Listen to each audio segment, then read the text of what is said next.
Pour ne rien manquer, abonnez-vous maintenant.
Oh, papa, voilà. Oh, jangan. No, keke. Eldo sidang keke. Oh, apa wajan. Lupa nona boyan kasih agama. Jangan. Ajai. Yang baju pun bawa cukara ibu. Kasih agama nona boyan ta. Ya apa? Ni. Ahon, wada dudu ke kwa honda. Ne dudu ke kwa honda ina ba. Lum lah.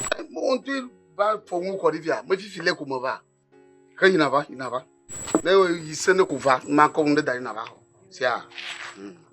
Apa mo ko na sia. No. No ah. Mahong. Oh.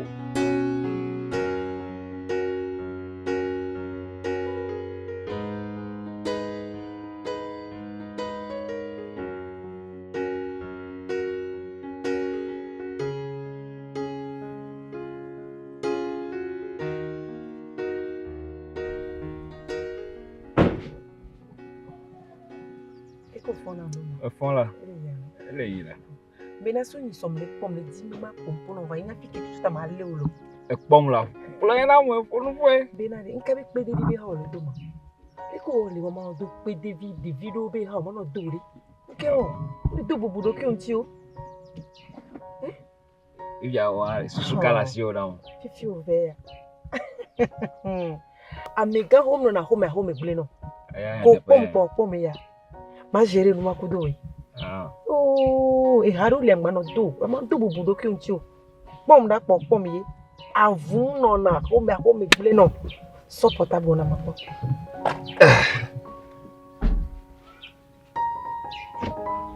Oh, kama.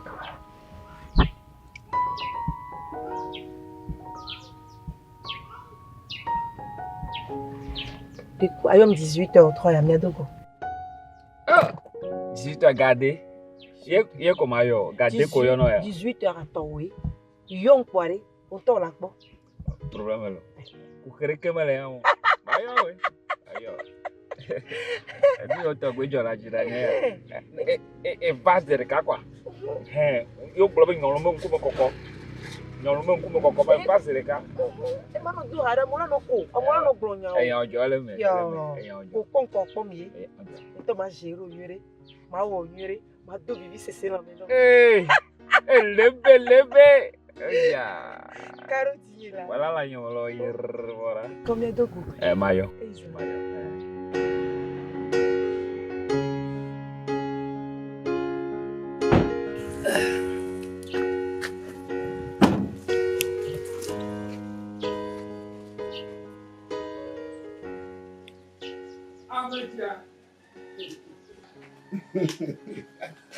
Oh, Milaji. Ah, agakwe. Mi plondo me le filme da mi plondo me ga fi ha mi ya plondo. Ayo you know e bu ko na ba play. Ah, wole nyawa. Alo. Oh ya. Ya mo jo la la. Oh, na ito chana balo. Gabe la. Bagatiji. Kabala. Ah, ne potore ya do yo do mejere. La ba ti ma yo yi. Ah, okay, I'm that for it. We are just going to dona no. Ali me le go. Ye ma apple dia. Me kon de ba no ya. Ga ko de ya. Oh, otonya. Ne me va ya kwa me ko ba.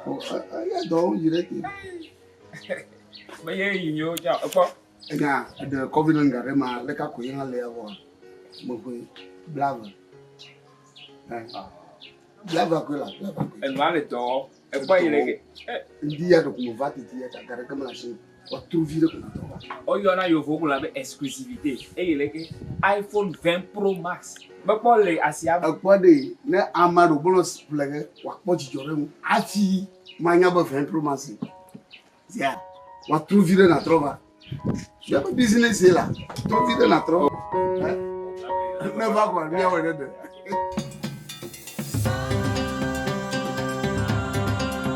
Ok, amenye, le quoi portable ya? Et ni a original et va faire mes bonnes bénis. Pour ça, 200 000 va, ouais, non, ça 100 000 va. Non, maintenant 20 ans. À 20 ans, monsieur Danreji, au moins nous pas 50 ans. Et quoi la signer dans ça? Ok, on t'a les portables réels. Il y a soit peu. Ok, et ça, et ni a portable, et garçon clair. Ne m'a fouillé non, non, ne peux pas. Mais tu peux rien dire enfin. Ok, décima.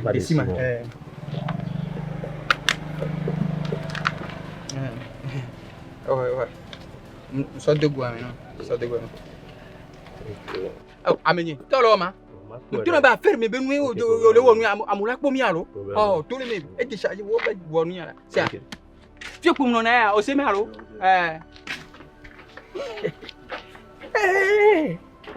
T'es néné.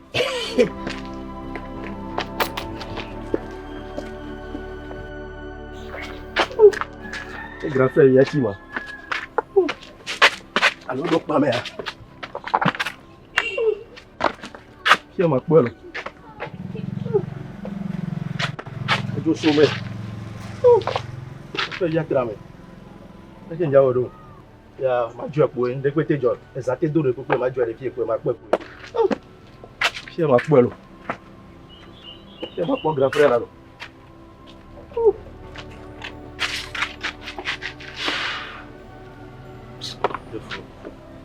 Alors, tu vas jouer pour eux. De côté, tu vas m'appeler.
Vous baron jaloux là. Là, va la fofana là.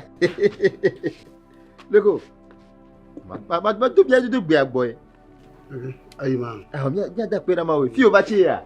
Fi on wa chi. Ba ko ho be no re. Onye fi ya kada mu funda ya. O fi ya ni funda ya. Vous onye ke e gbe fa gbo. Ya o sebe cha ne ma. E ma ida so nyaji. Jibina adolina. Onto nyala. Mi ona mi o hola nke. Ah, Fofana. Me ga gban fio. Ban gado le covenant gado me dollar mo covenant gado me gban ko ya. Do bo alan. Ma ga ba ganaga. Sidi. Ya no len ko mo bukra. Yo, e do ah nothing. E do ko yo wona mbale wa ya. Ah bia me changer ngbogboro la. Na ndo lipia mega wo mo la. Oh, koli. Oh no. O ba tro le ke, o ba tro tinye ne ya. Awo ndo le mega wo mo la. Oh, nyaka kobe. OK, alors ezofea ale mi tu fais ezofea alors. Bagaunga. Ah mais ezofea la mi te tu ya alors tu vas tu ya. Mo le fuma ya mo yo. E le funa ojo a. Ah sinon seront tu lo. Alors tu ya tu zofea. O enya benyim bia wala foseni. Soyez moi, je fais tu as fika okano. Oh, nyamo si be tuye. OK. Nyamo si be tout se faire. OK. Madame tu docteur Nasser. Achamo kata 2000 nyamo nyakon. Mo nyangu wo mala. Ma wona di gbere ka ko nakora, anakoli me yo gida. Nkuma ma wo gbetuto, nkuma gbetuto ba wa. Nakon mi wo ga mala toda. Ba je shimore. Boko je shimo wa go jiri na po ti o go jiri na po useni unde ka mo wona mo buna do kinyelo mo buna do ki mo wona popopo wa vo gbere ka kukukuku ti o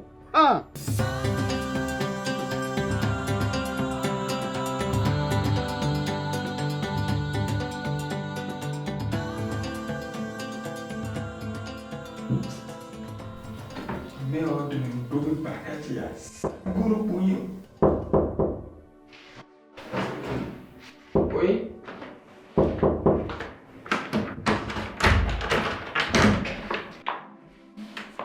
Masa.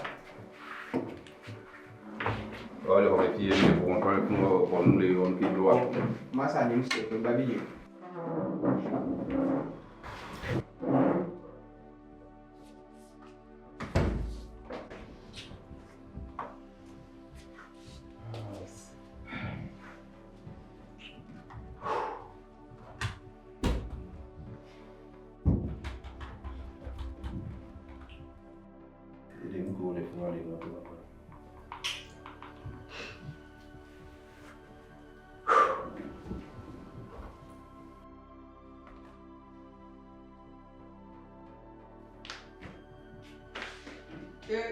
Master, kita mikir berbual ni lah.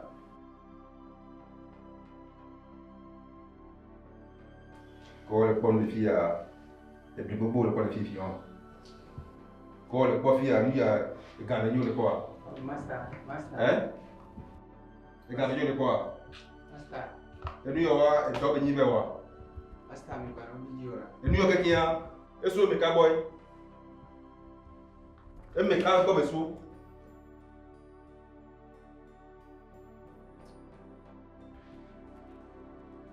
Oya wo meka. O kenye hunye. La o makunya. La do kale bojo menama. E wo no vinyi. Wala o makuma.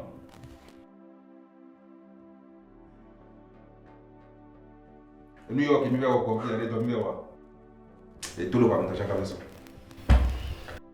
Tolo ba bewa. Asante pulang pada ni pada. Ke ba tolo ba mo ya. Asante pulang. Ibonu kwa bele ko ne fuma. Dave. Tolo ba na ka beso. Me kare tolo wa be.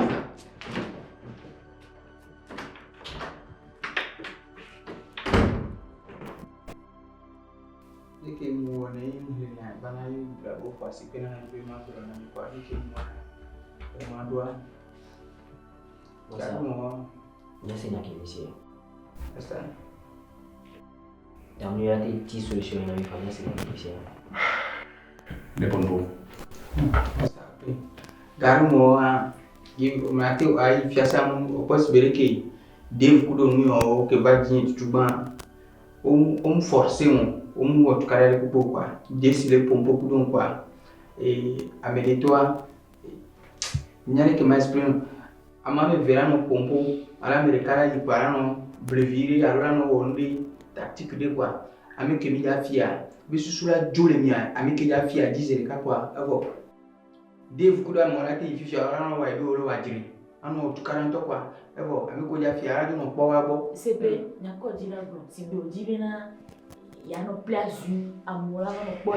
Karumo ala tinya juwa ala tini tukara ba mi tukara to mi to la dila no wele ne kwa me ara no po mi abo. Regarde po mi abo kwa. OK. Artiste quoi. OK. Si bene mi va do fifi quoi. Nya ma teva ma ya me abo le fiase me quoi. Ma ble be no shin po. Pa ma do chinois be ble le fun pa ma ba. Ma be la ba. 我在中国学了是能什么就地气，很什么修为人，我是人之生的，你不要不来了quoi？啊没那个没，我说是你说吧，哎不是说那种经济管理，你不要我们那爸爸我那家我看爸爸伢都比不，没这是么ita，没这是么ita，哎你过了的吗？我马东路，没你的就崩，啊我对吧？对吧？这没来没，那么你们在找的，那么你们在找谁的？你tukara. Ba nyai ma bona hamo lo. Ma bona hamo. Mata putu munu vivile. Onu ba yima kora ndeka wa. Onu alo. Ba ko. Tika ma ta telephone lo. Ye. Nyangu ma ko. Wade. Ba jishi mu weta. Maka ya. Ya, bakema. Au, eh, poti lo. Poti. Bakema. Poti. Bakema. Ba jishi mu e. Ba ko jishi mu. Aye poga. Ba we ma. Ba we mo ha. Okay. Aye poga.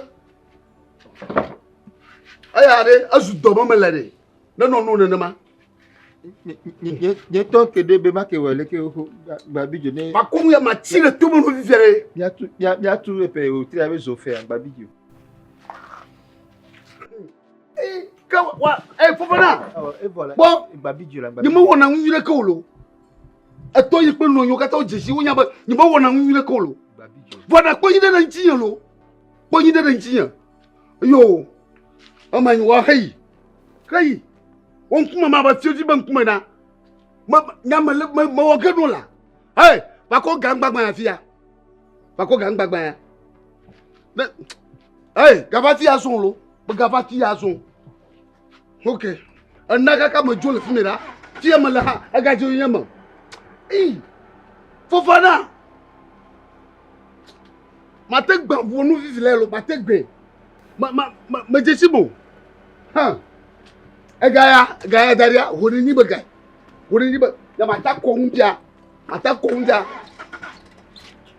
Fofana mata la tudu. Eh. Bo. Uwa. Hey, uwa tra. Hey, uwa tra.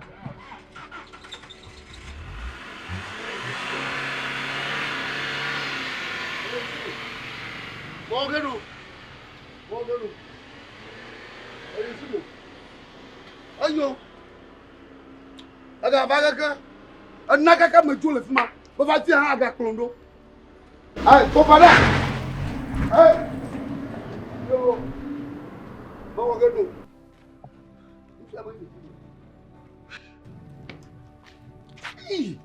Banya magbam wade. Pe guruguru e ko ba tu wa nya ba yon ye ba de yima. Semi. Akoko to kwaton. Ko to kwaton. So.